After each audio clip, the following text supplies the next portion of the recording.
Time now is 9:31. In the wake of a tragic triple murder here in Phoenix, a mom confesses to killing her little children, leaving everyone asking what in the world could have been done to protect these babies, maybe to prevent this tragedy.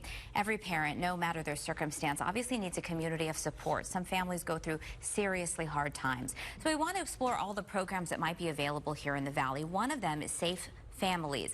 It's an ability to provide something for parents who are struggling and need a new situation. It's a program that can host children and create an extended family-like support system for a family who may be in crisis, maybe somebody who is seeking drug therapy or rehabilitation to get off of drugs and steer their life in a new direction.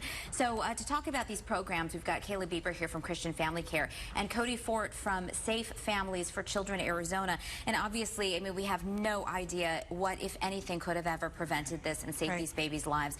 But we do know that there was a great aunt who was housing these kids, was willing to care for them, and felt she was making some good choices to protect these babies, and gave mom another chance to return.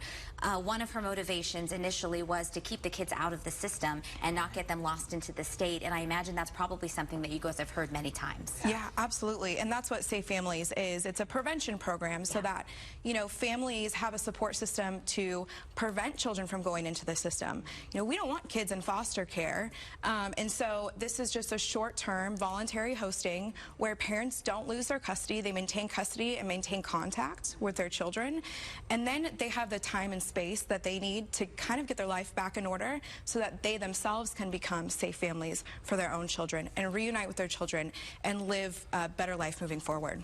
Cody, what do you see causes or disturbances and disruptions in families most right now? I mean, we hear so much about addiction and how it breaks apart everything.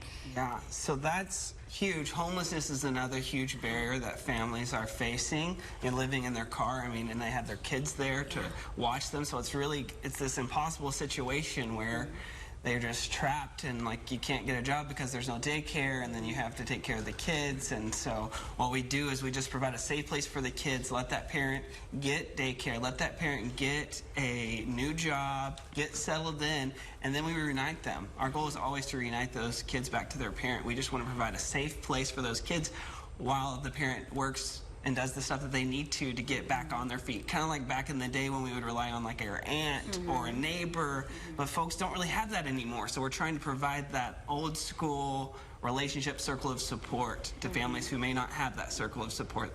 Yeah, but sadly, it's probably the people who need the help the most that don't have maybe the presence of mind to seek out the resources that might be available to them, or to know how to articulate the request for help. What would you suggest to a relative, say, who is observing, or a neighbor or somebody who's observing something that's going on and maybe feels like they could help to connect the dots? Yeah, so I'd say have them reach out to us or other organizations. Like, we partner with a bunch of organizations in the city, and they're always willing to talk to family members, to talk to friends, and help give them support, give them tools that can connect that family member to some resources. The Christian Family Care partners with over 300 organizations throughout the Valley. So we're not only providing safe families for their children, but we're also helping them find resources themselves to get back on their feet.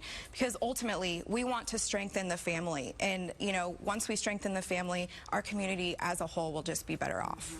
And that is one of the challenges, I imagine, especially is to know where to go if you don't have that network of support, and being sort of an umbrella organization that can say, here is what is out there, because we know that every family, their struggles are going to be as unique as we are numbers of people that are out there. Absolutely. And if we can't personally help you, we try to serve everybody we can. If we can't personally help you, we will direct you and guide you to the place that can, and just follow up with that and make sure that you're getting the help that you need.